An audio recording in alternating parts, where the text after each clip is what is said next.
the first to know Nsem-Pii TV.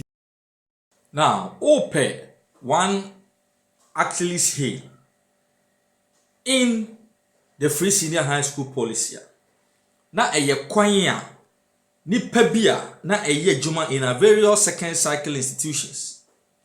So sabotage the system through chrono. Now, on countless occasions, and now you apprehend buzzers, caterers, canteen officials, even headmasters and headmistresses. Yeah, now omu area items, title, and foodstuffs meant for these students. Yeah, omu enjoy free senior high school. During the Nana Adonai Akufo-Addo's era as president, some yedomo court ani edi omo asem yenim said the nsem ni bi kosi ye. Some were apprehended pending police investigations, but ebesi ne sa yare na tuntwa enro anwumre ena mayor edema Tamale Alhaji Ebu Takoro can say when your distress call at free the Northern School of Business Senior High School here what Tamale. Yeah, headmaster complaining bitterly say omo running out of full stock. Omo nuani asa. Omo emu asa. Eburasa. Wheat asa. Perishable goods to say tomatoes ni adie nyina asa. Enunti mayor of Tamale should come to the aid of the school. Na onya omumwa said ye beya. Na watchi enkwa wieye no ombetumi anya bibi omde be feeding kode.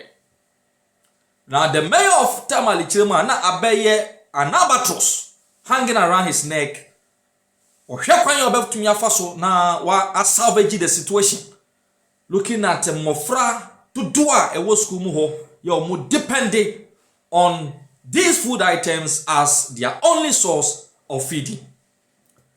Enti Tamale mayor chiremua wadidi din komwa or drive by school muho no mo na oni headmaster na bekasa na wachire no anamontu a o2 na odi afaso asabe situation on their way anwumre bre omunkwohwe PTA bus ya yede ama Northern School of Business aye Tamale no ka yi ni abo no nioma mabe asamu die na kakra headmaster from not long ago complained of food shortage na eden na school PTA bus ya bono nioma mabe and more bags of beans, bags of maize and one ade aden has there been say the beer in fact or more who school no more and the person who didn't ni beboa and now what is actually going on omon konko hwemua beza oye juma edema Northern School of Business and I say woni nipa bia ka bom area food items are meant for the school say yan fa feed the school kwada and wanya kukodro alodu PTA basi with nyoma wawia no mab say bi e de ekọ ne fie na omo intercept PTA basi no mu bie mu over 30 bags of rice, over 20 bags of beans, over 15 bags of maize, 10 cartons of cooking oil, 13 boxes of canned tomato paste, 8 boxes of mackerel. And our Lord the Abuken. Ya or the echo. And the mayor of Tamale immediately contacted the Tamale police. And omo free one buy. And omo di driver no wachi said destination crowd within your man okro. Omo onfa omo enko. Now interestingly, omo control bears and fee and omo discover say why container inside his house. No mo be a container no so no. according to the mayor of Tamale and police officials, on several bags of maize, Oman to me and kind. Several bags of rice, Oman to me and kind. Several bags of beans, Oman to me and kind. Several, the word of use to hang is several cartons of cooking oil, several boxes of canned tomato paste, several boxes of mackerel, including toilet roll, pack, and on discover in the container inside the house of the Beza of Northern School of Business SHS, Tamale. In fact, the police, in the company of the mayor of Tamale, Alhaji Abu Takoru, Chiremwa, they asked the school bus driver to move the items from the bus. Now, you know, almost someone move the items from the house. Yani en route to the residence of the Beza. Now, interestingly, according to the police, Beza no were managed to escape. Wajani. Yeah, police for no muno. But the police chiremwa, they have taken over the case. Yeah, omo pursue further investigations. Now, in a radio interview last year, Mayor Chiremwa, this is not the first time I know we receive a report of Northern School of Business at Tamale running out of food stock. Just this year. This is not the first time. Now, Nipa Kakra enim Beza ni Chiremwa. SHS adwumadi asenye ne. Now people complain to the SHS administration. Say Beza yi eye NDC ni a opesa was sabotage the free senior high school policy in the northern region and paint a negative picture to the students. Say free senior high school policy in the papa because abandon to me feedi womo. Not knowing say ono an ewia nioma no edi ekogufi. Enti according to nipa bia omu enim the situation the Northern School of Business here Tamale omu chirema, this is not the first time or starting yache. They complained severally to the Northern Regional Minister. Say oh share Bezana or Northern School of Business no because free SHS in Yaneno we are na wo we are yeah Yaneno to mean students no na wo gina so they sabotage the importance of the free senior high school policy to students Northern School of Business. No mo kan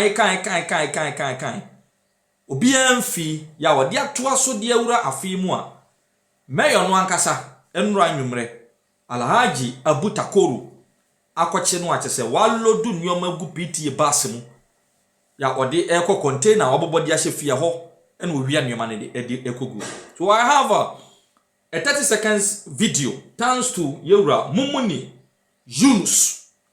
Ya na owo on grounds ya adi esiye. Yankwenko a video of how the mayor and some workers at Tamale Metropolitan Assembly so echi Beza yi any driver yi na or transport to nioma no e di akoho na wa hwe nioma pa kwabrane enya botra hwe nkwada yanim apake di agu kam for no akasa na selfish parochial interest nti kwada na kom na onwia nioma enkotoni na hwe nkoma ho me fansos. Okay, currently, Novisco Cathedral. But it's a balna kadama, Beza, Yala, Varbanjira Kuno, some of the Sonanga Faraka, Babago, Katakana, Tinia, then Notion. Anye, Novisco, Lormambo, Nyabanjirama.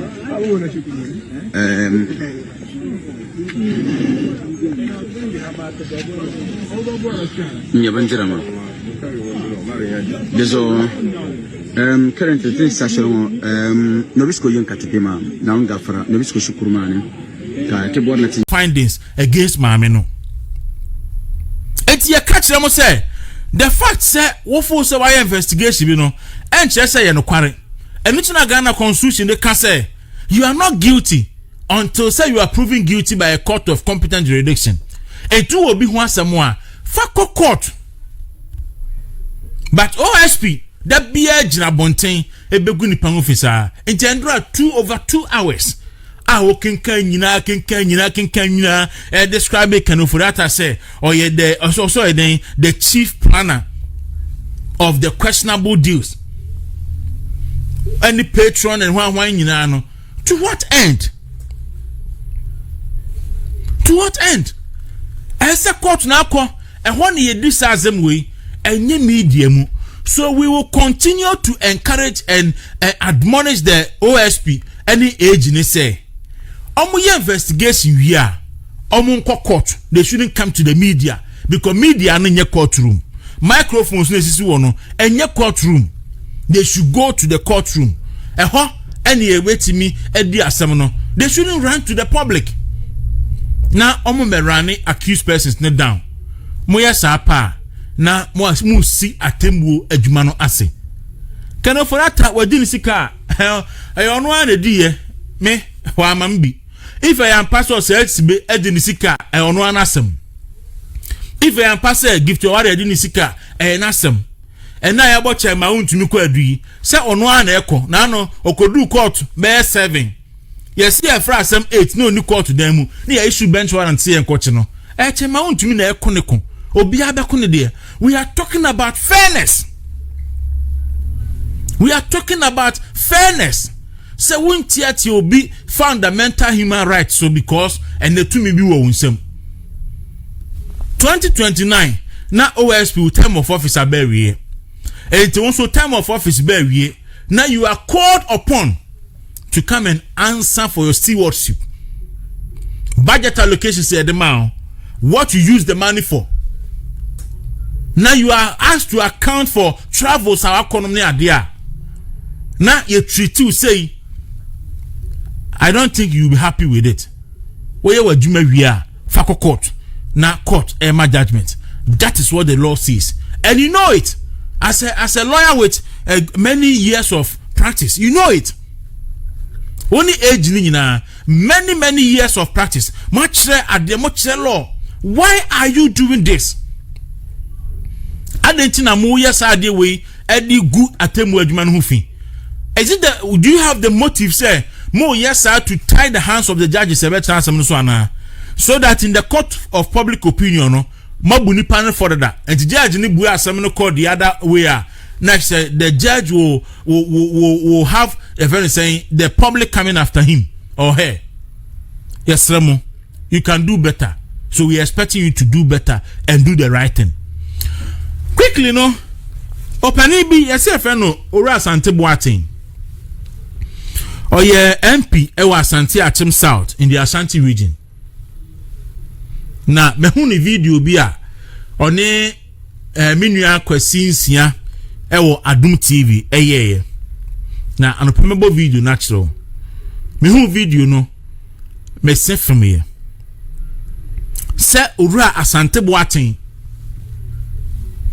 said you see it describe Bawumia and then say what kafa Bawumia hono me say for me na echire na da sebre draw me attention say o wini Asante Boateng ono na 2023 NPP primaries no of course so can say on tu ni suru enfimu emfa ayi efe ne say anwea engum yebisa no si o ayi gidi obo akon say Chema untumi no maba ne constituency na o man chia ne nsem enu nti na oko support Alan ba boy si sa asemo Asante Boateng kan say ontu ne nsono emfa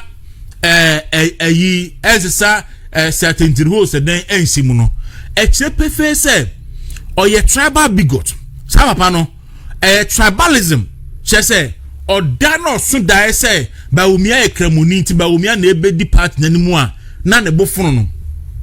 That is the only reason why it's here on Bawumia.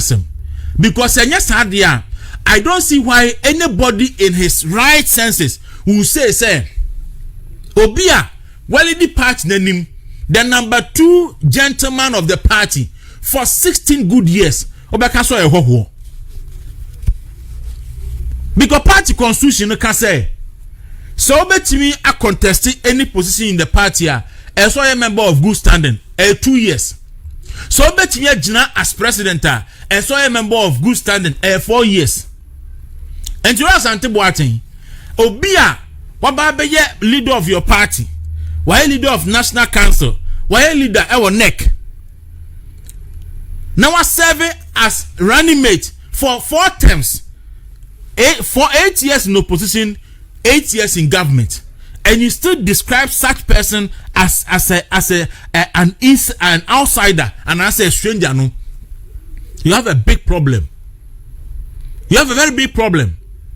Pacho Asante Achem, amwe tea party no signatories, amwe sensan krata abre electoral commission yakwati MPP no. Asante Boachi no ka ho ana. Amwe 1992, amudo amonsa SHS party no krata say every constituency no. Pacho na wa we MP now ka ho ana. Very sad. Very sad. Na ya se empanifo pan so ese honorable asoma kiremenum ene Asante Boachi num ene yesa na omo provoke emabun se obeka bibi ne yaka se udidi pani bi atem but ahomete se party se MPP a prese obe party ni be konanim no betimi adi nkuguo no obenya empanifo se Asante Boachi num no makasa se de omo kan no unfortunate and very sad and pe kwasi kwaten atro bibi na godo no mo ba me the post ni beto so na ya kenkan na ya analyze post no wa hwese ni sitie umpeu Mahmoud Bawumia be lead NPP into the next election. Umpeu se Bawumia eni nkoya obi e ma sa some dem fan to mutim look na binum fo se amudi Akufo-Addo abro Akufo-Addo ba 2008 no na ebi fu so amudi na abro eti ye mani wini ampa we wini no party ni sad ne ba biem abre Akufo-Addo eboabo ne ho akọ 2012 no ene yete agenda 2020 some kai pa say ebi dum be ba because Akufo-Addo ye mani wini enti yamanfo say di abro 2012 Akufo-Addo wini nyame yadom party for ese Akufo-Addo ye de ne beba until say obedi president no ye de ne beba ti Akufo-Addo esa ba 2016 nyame yadom obewini ye ema osan ewini ye afa de wo mo ana edi abro no na fe eja hia to omo nti eso mo form kuku no mo kaka na omode omo ho eka nwura na mo je bam enti wanwen se wo di abro a di abro di ho umpeu Mahmoud Bawumia ebesan lead NPP bium anka to be in your interest say obeboa ma Mahmoud Bawumia abeye leader of the NPP na owie na okwa ebinum so anya biaba ebinum ohonom a mo ana mo kaye say mo nya presidential materials president minister Kramo say you don't deserve to be ministers. You said it yourself. Nobody said nobody and a come you said it yourself. Say if oh chow oh me bogos from president under my foot na say mo kan ni nyina ebinum so potential to come later. Na me din komo na bibisa opani bi say wo hwe sika enipa num a pese etu frank ama NPP no omo bon toyi fa posters sika fa fuel omo de ko sika cars omo de maintenance fa sika ni sika aduane omo ni omo team AD fa ni sika no fa omo ko share delegate GATNT fa sika ni nyina fa resources a sa nipa num no Bawumia editum kwabra Japan Brian Champon ene ye friend say Canada Japan fa sa resources ni nyina boom na hwe sa resources no anka ne betimi aye ama NPP if the NPP decide say ye de Bawumia ko anye yi nti ye besa na ko biemu a menim so abeka say democracy is expensive. Yes, democracy is very expensive and it is very important say sometimes contest say beba na strengthen the party. Me know ya adwen okasa. But can you imagine say ye mobilizing all these resources na they are prosecuting the 2028 election. anka the New Patriotic Party will be better placed to win that election. But as usual, party nimunipa ebe spending all the money they have on internal primaries. No matter the term internal primaries, wia any time ebe ko general election no na party ni niska. Parliamentary neighbor, parliamentary candidate bebre ebe waste a lot of money. Every time I call general election no, I will hear resources no at the campaign no na uni na fi oyela so lan bala suni here na say we say e man ni di akwaku menye so say na etie so obetima ka say ma e man ni ndi because this help to me ni kurampo ba say ne kwa be so na ye e man ni obidi eti wo mu a enra kiseja bi bubo omudin bibrebin ade do maye eni wa kreti ade obi ke huhudious scenario we lawyer penny etu ogidi say sampani fuin until enra ene enei say enipa bi hu omo TV so a omani monyam omumudi a na kanipa ene first ebu alekofo di bu omo no ene ye hu say nipa ko TV so akwaku e ma afoma na that's a question na eso work say ja bi busa no say asema meko kafa obi hu dem be report amaya medical ka che Ghana fo no meka be wie no na enipa ko mi ngu na ni mase ana eso hwe sa ade no kwaku report le de yeso de baba bonti said dem betima yesi mi gidi say eneme be mu ye ama o mana hwe sika omo charges ye 5 enra medo ko court ananya me adoma etina medo ko court ye ko court a na charges no kwaku ya bobo charges no so we die udo begina apaso ebuobu kumfo de aka ne se worker say we be kwa Akachi prison we be kwa Nsem prison we ko di 10 years we ko di 40 years we ko say de aka no na a very dangerous president anya sa obi otu ani si wuso a by the time I fa enko court kura mpo no kwaku ne obu kumfo awi ne wani mo nyama wo bia no ne wa pepa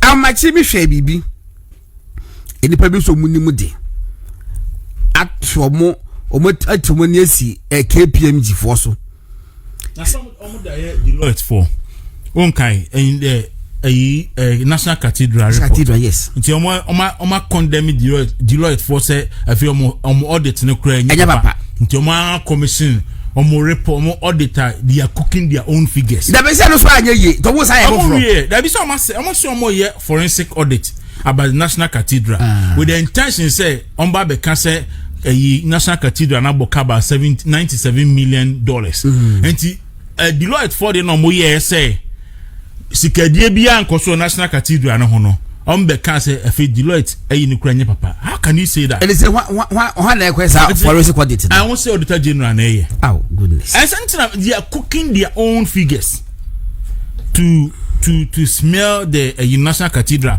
Board of Trustees. So the same thing now money Deloitte for we. Oma TSC KPMG. Ama enei